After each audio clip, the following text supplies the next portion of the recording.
The media came to me one day and they wanted me to look at a tape. Now, I'm going to try to be as nice as I can because I'm not trying to offend an agency or offend an officer.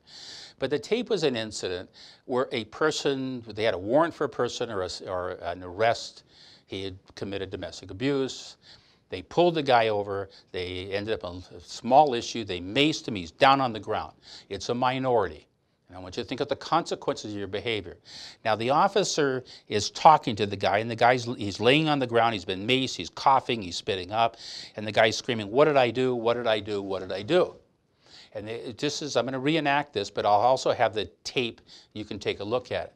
And he turns around, and across the street, there's a large group of minorities now, because we're in a minority neighborhood. And I want you to think about your actions and the consequences of the perception of these individuals. How significant what you do or what you don't do at this moment in time, even if you're allowed to do it.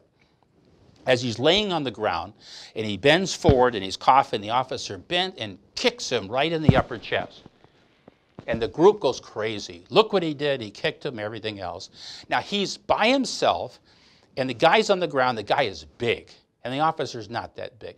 But you can hear the sirens in the background because, you know, support is really close. Why would you turn your back on a mob or a group? Why would you get on the ground or get close to somebody? Because now he gets down and he's going to put the cuffs on him, roll him over, and then he's going to, "I'll tase you," and the guy cooperates.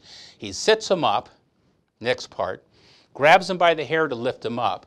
Now, I was asked by the media how terrible. I said, I don't like it because the camera. You should think always you are being taped. How do you look and how do you represent law enforcement in this action? Did you need to do it? And the answer in this case, no. And help was there shortly. And pulling by the hair wouldn't stand him up. This goes over, then they throw him on the hot car, and there's other things that happen. But I want to take you back because really for most of it, when they asked me, I have no problem. They wasn't necessary, and the perception is terrible. The kick in the chest had no purpose at all, in my opinion. And some would disagree with me, but I'm not talking about that.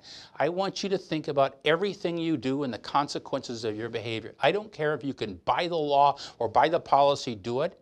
I want you to picture you're always being videotaped.